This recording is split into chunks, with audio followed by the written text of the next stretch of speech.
Actes des apôtres, chapitre acte 1, verset 4, on va nous mettre debout. Le micro du Saint-Thomas. Le verset 4.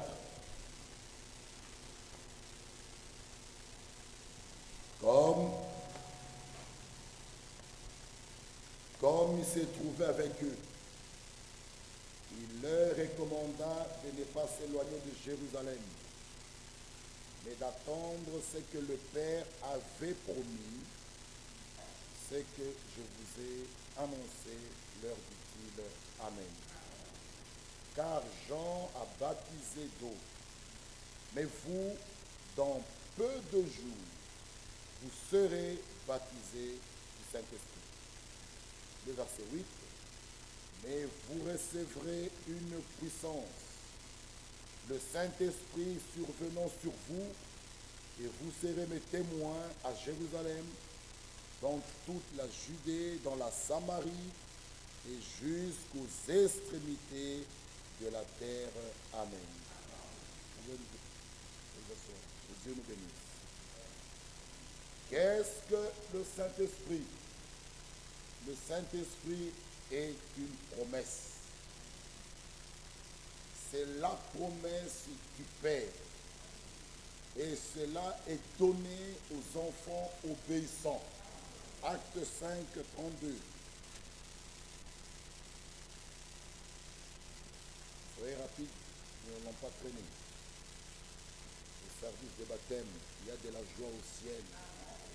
Oh, ça sera merveilleux.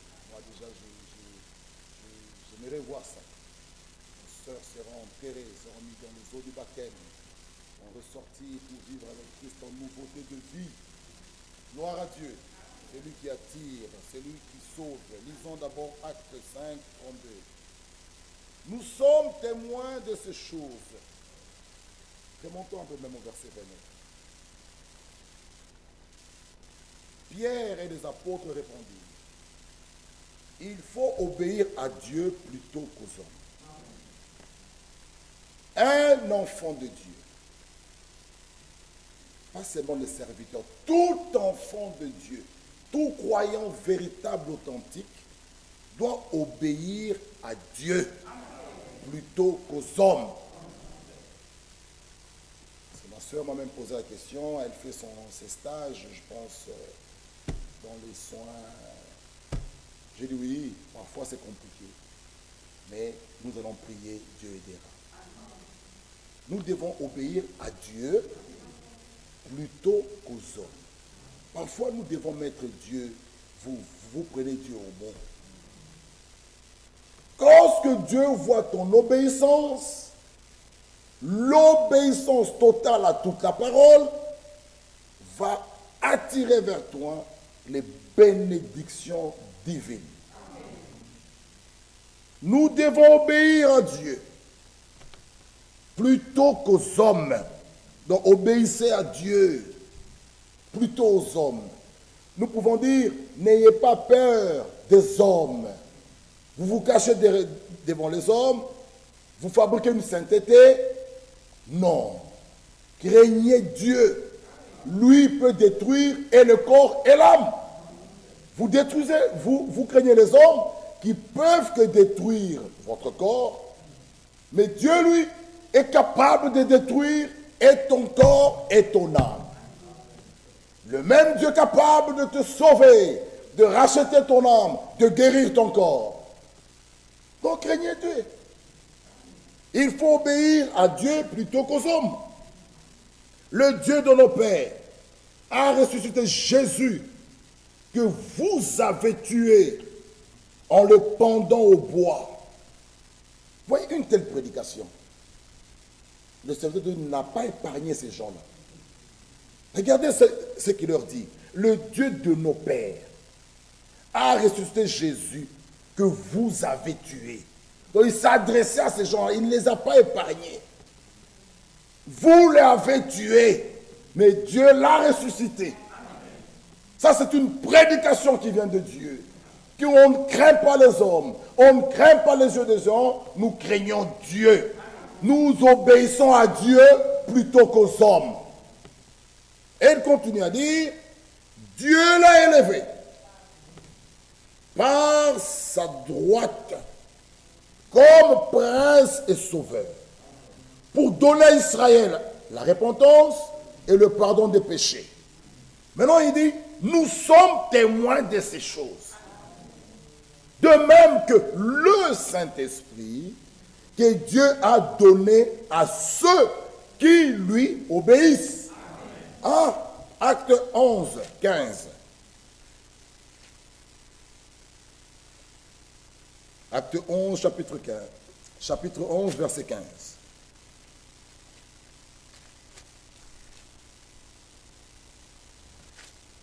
Lorsque je me fus mis à parler, le Saint-Esprit descendit sur eux comme sur nous au commencement. Ici, nous voyons Pierre confirmer que toutes ces personnes ont reçu le Saint-Esprit de la même manière que nous à la Pentecôte.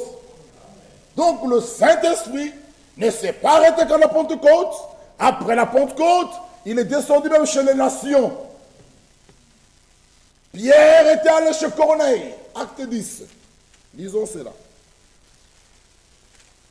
Acte chapitre 10. Lisons un peu le verset 34.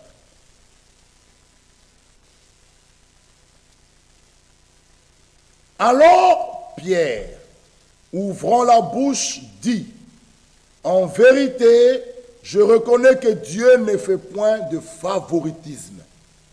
Mais quand toute nation, regardez maintenant, toute nation, toute, celui qui le craint, la crainte de l'Éternel est le commencement de la sagesse.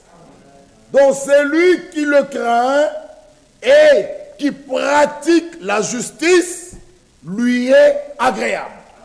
Si vous craignez Dieu, vous pratiquez sa justice, il va agréer votre foi en vous donnant le Saint-Esprit. Ah!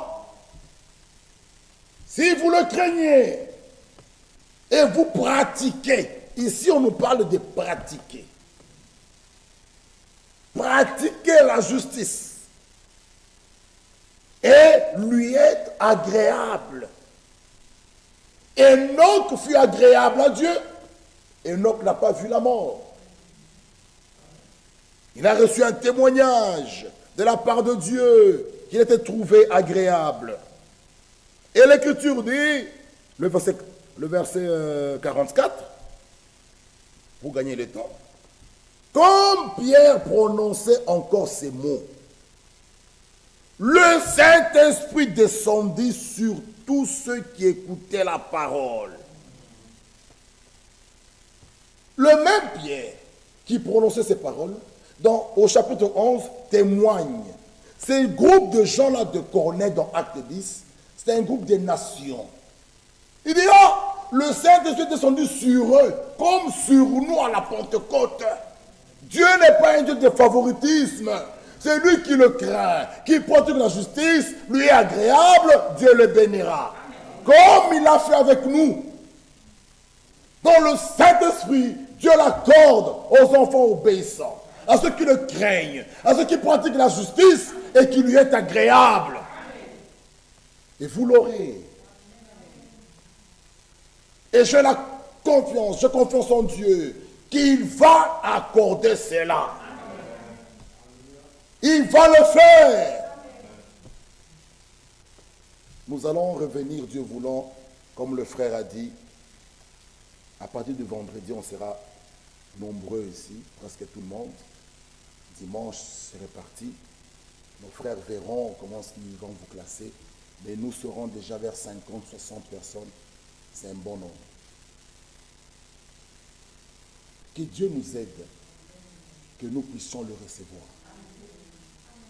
Mon frère, demain, une prédication. On va vous... Je lui dis, frère, viens prêcher ça. Parce que pour qu'il descende, il faut qu'il y ait un nettoyage d'ici à la chair. Ici. jusque là au fond, que les cœurs soient nettoyés, que tous les petits chichis là partent. Hein? La négligence dans nos caractères, je vous l'ai lu, partent. Que l'église soit vraiment nettoyée, vous verrez, il va descendre. Parce que si encore il y a des gens parmi nous qui vivent dans la fornication, dans la débauche, dans des souillures, comment est-ce qu'il descendra? Il descendra comment, le Saint-Esprit? Regardez un peu l'exemple à la chambre haute, à la Pentecôte. Ils étaient à combien dans la chambre haute? 120. Combien ont-ils reçu le Saint-Esprit? Tous. Pourquoi pas nous tous? On ne l'a pas. Parce qu'ils étaient à 120. Tous les 120 ont reçu le Saint-Esprit. Et pourquoi pas nous tous, on ne l'a pas? Donc il y a encore des gens qui vivent encore dans des petites histoires. On a lu avec vous, s'il ne descend pas, il n'y a pas de saut. Il y a des histoires qui ne sont pas encore en ordre en nous. Voilà pourquoi il faut qu'il y ait un nettoyage. Jean-Baptiste était venu avec un message pour que les gens se vident. Quel message? La repentance. La repentance, vous vous videz. C'est ça le message de Jean-Baptiste. Afin de recevoir le message qui venait après, être rempli du Saint-Esprit. Mais le Saint-Esprit ne peut descendre que là où c'est vide. Mais si en vous, il y a plein de péchés, de souillures, où est-ce qu'il va entrer? Videz-vous par la repentance, vous confessez, vous vous repentez, vous mettez vos vies en ordre, il viendra déverser son esprit en vous. C'est pourquoi Jean-Baptiste est venu d'abord avec un message de repentance. Voilà pourquoi il est dit dans Acte 2, lisez avec moi, ma sœur Sandrine, ma sœur Gisèle, lisez avec moi Acte 2. Parce que nous voulons voir le Saint-Esprit agir en vous, agir en nous. Regardez Acte 2. Et tous les véritables croyants qui ont fait cette expérience l'ont reçu. Lisez Acte 2, le verset 37. Lisons. Acte 2, 37. Après avoir entendu ce discours, ils eurent le cœur vivement touché. Ils dirent à Pierre et aux autres apôtres, « Hommes frères, que ferons-nous? Comme là, nous irons aux eaux du baptême. » Le frère, il va exhorter. Maintenant, vous lui poserez la question. « Frère Bovic, que ferons-nous? Nos cœurs sont touchés. Qu'est-ce qu'on doit faire? » Maintenant, regardez. Lui, il va vous dire quoi? Parce que là, c'est Pierre. Là, frère Bovic vous dira, « Répondez-vous. » Donc, vous commencerez par la première étape, avant dans les eaux du baptême, qui est la repentance. C'est le même message que Jean-Baptiste a prêché, le message de la repentance. Jésus est venu avec ça. Pourquoi? Vous devez d'abord vous vider. C'est ça le message de la repentance. Vous vous videz afin de recevoir le Saint-Esprit. Tous, ils ont commencé par là. Repentez-vous. Ça, mon frère va vous laisser le temps. Ne venez pas me voir, allez chacun dans un petit coin. Sœur Gisèle, Sœur Sandrine, vous allez vous repentir. C'est le regret sincère de la vie que tu as menée dans le monde. Tu as mené sans Christ en train de vivre une vie sale. Vous vous repentez, alors vous êtes candidat. Regardez, lisez avec moi. Pierre leur dit, repentez-vous. Deuxième étape, que chacun de vous soit baptisé au nom de Jésus-Christ. Vous allez être baptisé au nom après la repentance, vous serez baptisé. À cause du pardon de vos péchés, maintenant regardez, et vous recevrez le don du Saint-Esprit. Pourquoi il n'est pas là? Est-ce que vous vous êtes repenti vraiment sincèrement? Ou vous avez joué un film? Et il continue à dire le verset 39. La promesse est pour vous. C'est une promesse. Cette promesse est pour toi, ma soeur, et pour toi, mon frère, même pour vos enfants, et pour tous ceux qui sont au loin. Notre soeur, elle est au loin là-bas, à Newport. Cette promesse est pour toi, pour tous ceux qui sont au loin, en aussi grand nombre que le Seigneur notre Dieu les appellera. Cette promesse est pour tous celui que le Seigneur a appelé. Tous ceux qui sont ici dans la salle. C'est vrai, peut-être un jour tu étais invité, mais c'est le Seigneur qui t'a appelé. Alors si le Seigneur t'a appelé, cette promesse est pour toi, pour même tes enfants. Ah, la promesse est pour vous, pour vos enfants, pour tous ceux qui sont au loin, en aussi grand nombre que le Seigneur notre Dieu les appellera. Donc, la repentance, est très importante. Chacun doit commencer par là. Mais beaucoup sont entrés dans les eaux du baptême sans se repentir. Il vient, il se met juste là. On vous dit, allez vous repentir, mais c'est là, quand on l'appelle, il part dedans. Répentez-vous. Sincèrement. Que le cœur soit touché. Vous pleurez votre vie. Donc le Saint-Esprit est une promesse. La promesse du Père. Lisons maintenant Acte 7. Le Saint-Esprit est un signe. Regardez Acte 7. On nous parle de ces gens-là, incirconcis de cœur. Et Acte 7, 51. Homme au cou raide, incirconcis de cœur et d'oreille. Il faut que notre cœur soit circoncis. Abraham était circoncis dans la chair, mais nous devons être circoncis de cœur. La circoncision d'Abraham les faisait distinguer des autres peuples. Lorsque ton cœur est circoncis, tu es différent des Belges. Nous sommes en Belgique, mais nous sommes différents des Belges. Nous sommes en Belgique, mais nous sommes des pèlerins. Nous sommes des chrétiens. Ma soeur, toi qui habites à Newport, qu'est-ce qui se passe pendant l'été là-bas? Il y a l'eau, il y a tout, il y a Ostend qui est tout près. Ça, c'est la vie de tous ces gens-là, de tous ces païens, aller en maillot de bain. Mais toi qui habites là, le Saint-Esprit, en toi, te rend différente. Ils vont se poser une question, comment ça s'est fait, cette personne avec ses degrés de 42 degrés, mais elle est habillée comme ça?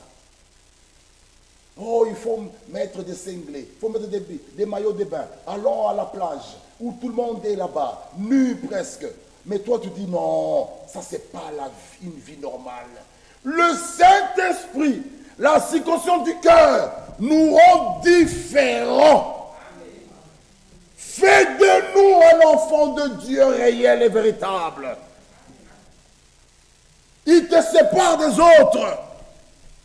Abraham, circoncis dans la chair, était différent des autres. Et c'était visible. Cette circoncision était visible. Lorsque ton cœur est circoncis, c'est visible. Le signe n'est jamais caché. Le signe est visible. Exode 12. Exode 12. Verset 13. On va bientôt finir. Exode 12, 13. Le sang vous servira de signe sur les maisons où vous serez. Je verrai le sang, je passerai par-dessus vous. Il n'y aura point de plaie qui vous détruise quand je frapperai le pays. Amen. Le sang vous servira de signe. Et il dit, quand je passerai, il dit, je verrai le sang. Ce signe appliqué. C'était visible. Il devait le voir. S'il voit ce signe, la mort passait. Il ne détruisait pas la maison, tout ce qui était à l'intérieur. Et ce sang, comme signe, est appliqué sur le linteau et sur les poteaux. Comme ça. Le poteau et le linteau. On a appliqué le sang. Des animaux, on a appliqué. Et lorsque cet ange destructeur passait, il dit, quand je verrai le sang, je passerai. Lorsque le Saint-Esprit comme signe est appliqué sur vous, la colère de Dieu ira loin de vous. Vous ne serez pas détruits. Vous lui appartenez. C'est pourquoi il dit, celui en qui l'Esprit de Christ n'est pas en lui, il ne m'appartient pas. Vous lui appartenez. Il ne vous détruira pas. Vous êtes sa propriété.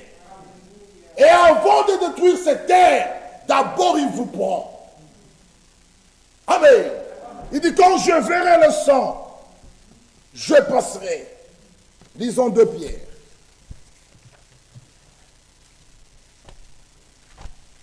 Lisons 2 Pierre. C'est important. Parce que sa colère va bientôt frapper cette terre. Mais vous, parce que le signe était appliqué, il ne vous détruira pas. D'abord, il vous prend. Ah, mon frère. 2 Pierre. Ok, 2 Pierre chapitre 3. 2 Pierre 3. 2 Pierre 3, le verset 3. Sachez avant tout que, dans les derniers jours de notre temps, il viendra des moqueurs, avec leur raillerie, et marchant selon leur propre convoitise. Ils disent, où est la promesse de son avènement? Car depuis que les pères sont morts, tout demeure comme dès le commencement de la création. Ils veulent ignorer en effet que des cieux existèrent autrefois par la parole de Dieu, ainsi qu'une terre tirée de l'eau est formée au moyen de l'eau. Et que par ces choses, le monde d'alors périt, submergé par l'eau.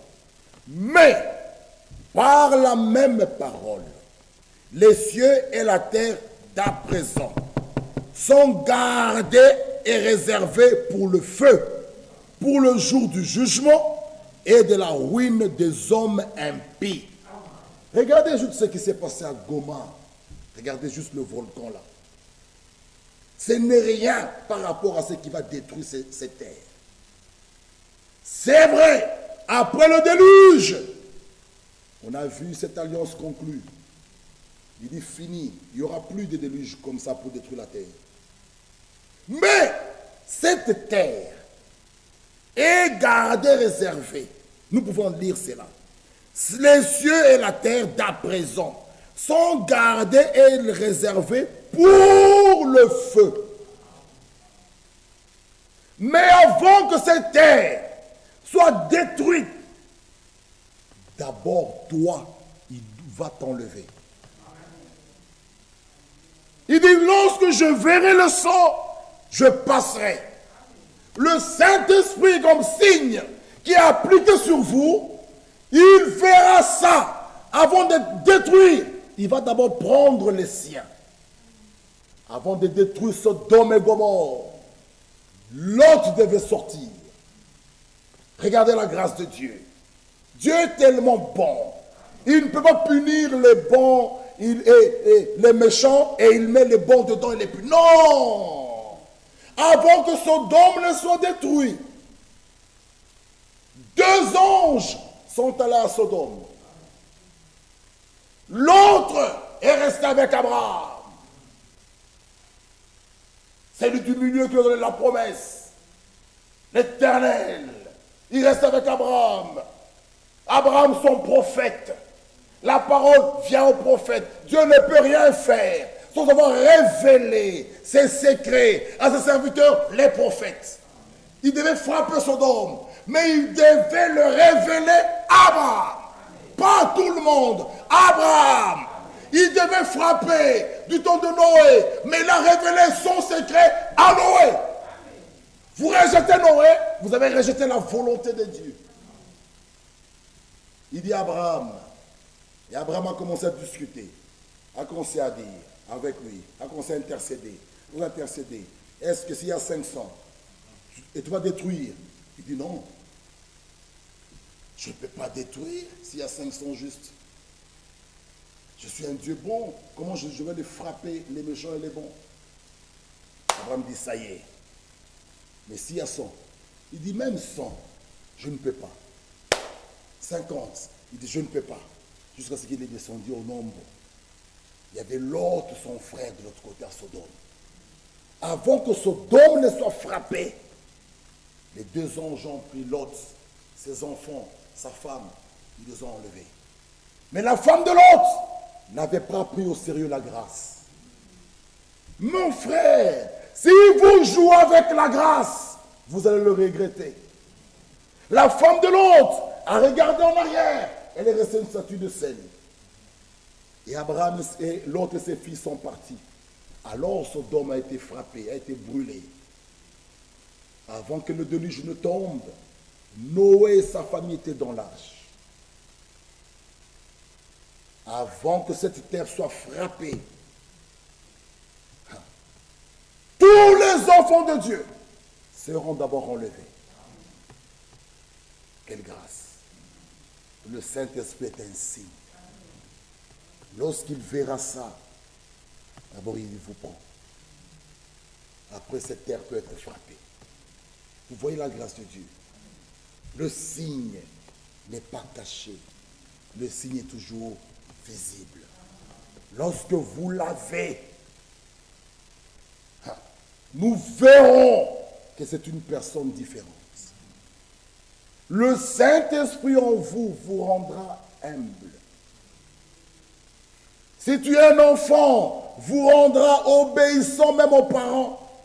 Tu ne peux pas avoir le Saint-Esprit et être rebelle aux parents. Non, ça te rendra obéissant. Ça te fera vivre toute la parole. Si tu es mort, tu sortiras de la tombe ce jour-là. C'est pour Romains 8 est clair. Si l'esprit, le petit mot si est très important. Cela veut dire, si cet esprit est en vous, cela arrivera comme il est écrit, donc tu sortiras de la tombe.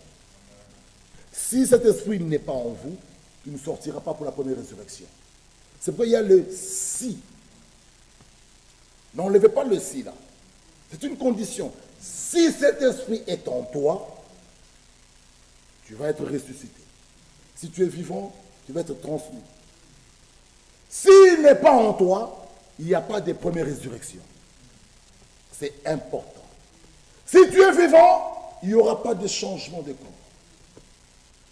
C'est capital. Le Saint-Esprit est une promesse. Le Saint-Esprit est un signe. Amen. Le Saint-Esprit en nous nous fera vivre toute la parole.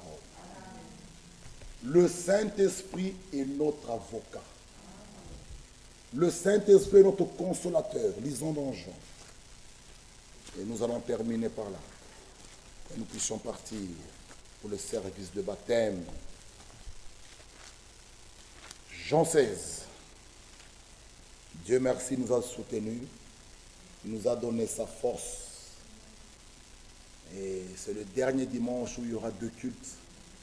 Nous pouvons remercier notre Dieu. Amen. Mon frère, quand j'étais même à Liège, mon frère de donner était ici au moins 2 mois ou 3 mois. 2 fois dimanche, matin, soir. C'est la grâce de Dieu. S'il n'y a pas cette grâce de Dieu, humainement parlant, l'homme ne peut même pas arriver à faire ça. C'est Dieu qui nous donne la force. C'est pourquoi nous disons, nous puisons notre force là dans le Saint-Esprit. Tout vient de lui. Dieu merci, vraiment il nous a soutenus et il y a eu culte tous les jours. Aucun jour, on était ici, on a dit, il n'y a pas culte. Pourquoi? Tous les prédicateurs sont malades. Oh, qu'est-ce qu'on va faire? On va projeter, on va prier, on va rentrer. Non, Dieu nous a soutenus et nous pouvons que lui dire merci. Vous aussi, Dieu vous a soutenus. Venir l'après-midi, faire la route, que Dieu vous bénisse richement. À quoi sert un culte, les chaises vides? Hein, vous venez, nous venons à 14 h, personne, il n'y a que celui qui préside et les chaises vides. Non, que Dieu vous bénisse richement. Il est le rémunérateur. Tout ce que vous faites pour lui, vous serez récompensé. Même pas ici-bas, notre récompense, ici-bas, mais là-haut, nous serons couronnés pour le travail, pour le sacrifice, pour l'obéissance à la parole. Nous serons couronnés. Le couronnement, c'est à la fin. Quand il y a un combat, le couronnement, c'est toujours à la fin. Amen. Vous aussi, le couronnement, vous l'aurez. Jean chapitre 16. Jean 15, 26. Quand sera venu le consolateur, que je vous enverrai de la part du Père. Donc il a dit, ce consolateur, je vais vous l'envoyer. Je vous l'enverrai. Je vous enverrai de la part du Père. L'esprit de vérité qui vient du Père. Il rendra témoignage de moi. Le Saint-Esprit en vous ne va pas se mettre à glorifier un prédicateur, même s'il a prié pour vous et que tu es guéri. Il va toujours glorifier le Seigneur. Là où vous voyez l'esprit d'idolâtrie, où on est en train d'adorer les pasteurs et les hommes, c'est manque de Saint-Esprit. Si vous l'avez, il rendra témoignage. Il va glorifier que le Tout-Puissant. Lisons. Il rendra témoignage de moi. Et vous aussi, vous rendrez témoignage parce que vous êtes avec moi dès le commencement. Il continue à dire, chapitre 16, maintenant le verset 13. Quand le consolateur sera venu,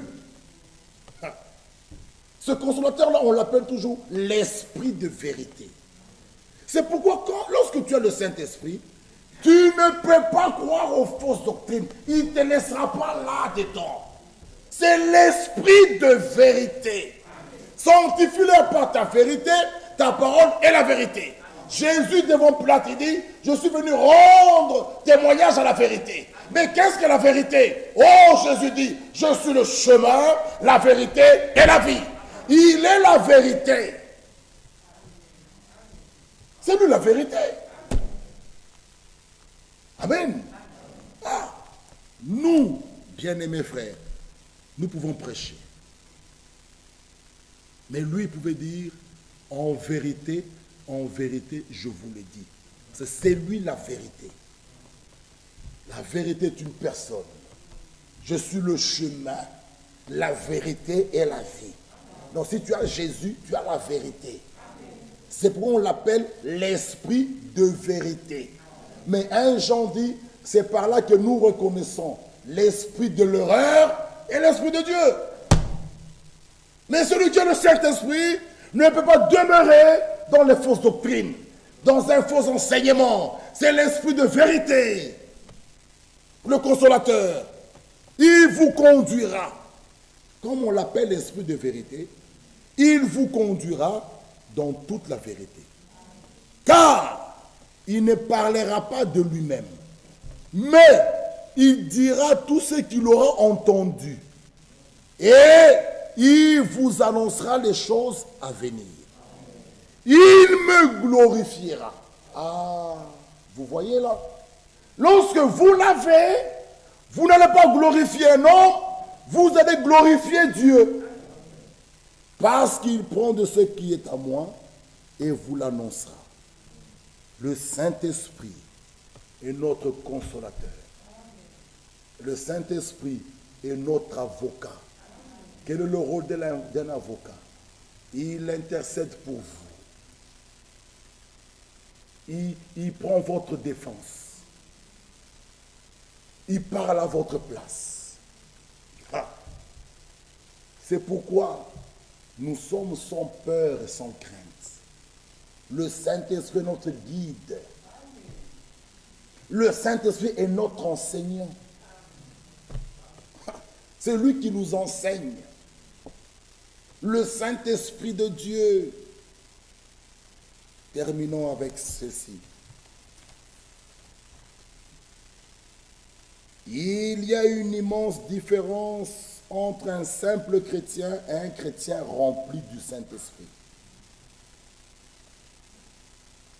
D'abord, je saute pour aller vite, le chrétien qui se proclame chrétien. D'abord, il y a le chrétien qui se proclame chrétien. Mais si ce chrétien n'a pas été encore rempli du Saint-Esprit, il est seulement sur le chemin de devenir un chrétien. Il est sur le chemin de devenir. Et l'homme de Dieu, frère Franck, dit, lui, ici encore très fort, là, frère Branham dit, il est seulement sur le chemin de devenir, Mais frère Franck nous dit, mais c'est dans le livre que je te donnais là, page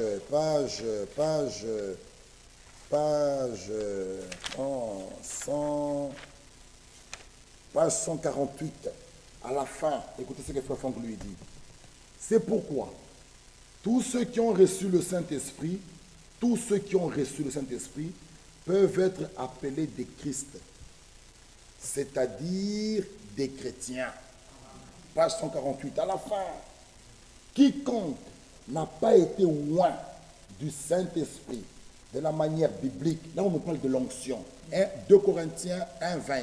Celui qui nous oint, c'est Dieu, et qui nous scelle de son sceau. Donc il y a l'onction et le scellement. Les deux, vous devez voir les deux. Il nous parle, il dit, tout celui qui n'a pas été oint du Saint-Esprit de la manière biblique et n'a pas reçu le sceau divin, n'aurait pas le droit, selon le témoignage des Écritures, de s'appeler chrétien. Ici, frère Branham dit, il est seulement sur la voie, sur le chemin de devenir un chrétien. Mais frère Franck lui tape encore plus fort, qu'il n'a même pas le droit de s'appeler chrétien. Vous voyez que c'est très grave. En Antioche, c'est là où on les a pointés. Voici les chrétiens. On a vu leur vie. On pouvait témoigner que, ça. Non, ça c'est la vie de Christ en eux. Vous voyez qu'il est important de la voir avant que ce soit trop tard. Parce que l'enlèvement est pour très bientôt. Le Saint-Esprit en nous.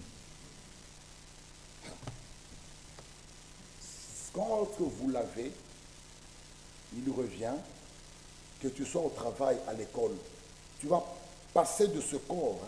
Il y aura une transmutation à revêtir le corps glorifié. Directement. C'est une puissance, le Saint-Esprit. Vous recevez une puissance au Saint-Esprit sur vous. Si tu ne l'as pas, il n'y aura pas de transmutation. Et s'il n'y a pas de transmutation, comment vas-tu monter? Parce que nous allons monter sur des nuées. Mais si tu ne l'as pas, tu vas monter comment? Tu vas rester en train de voir les gens et ça sera soudain, les gens disparaissent. Ils sont partis. Et tu vas t'étonner et tu sauras que tu as raté. Mais la volonté de Dieu, c'est que tous les hommes soient sauvés. Il ne veut pas la mort d'un pécheur. Que Dieu nous bénisse. Nous avons parlé du Saint-Esprit en tant que promesse, signe et notre consolateur. En semaine, nous allons continuer et nous allons voir pourquoi il a été donné. Mais d'abord, nous devons savoir qu'est-ce que le Saint-Esprit. Après, nous pouvons maintenant aller pourquoi il a été donné. Et nous allons voir comment est-ce que je peux savoir que je l'ai. Parce que là, c'est très important. Amen. Que Dieu nous bénisse. Merci. Mettons-nous debout. Prions. Service de baptême. Nous allons partir. Prions. Notre Dieu, notre Père, merci pour ton amour et ta grâce, ta bonté.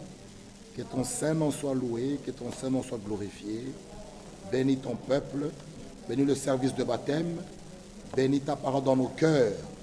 Bénis-nous et soutiens-nous. Assiste-nous, Père. Oh, merci pour tout. Que ton Saint-Nom soit loué et glorifié à jamais. À toi sont la gloire et l'honneur. Au nom de Jésus-Christ, ainsi prie ainsi. Alléluia. Amen. Notre Dieu, notre Père, merci pour ta parole. Merci d'avoir été avec nous. Merci parce que tu nous as soutenus, oh Dieu. Tout le temps que nous étions ici, même nous, on avait 2 cultes, tu nous as soutenus. Et nous te disons merci. Dimanche prochain, si c'est ta volonté, nous n'aurons plus de culte. Il n'y aura qu'un seul culte.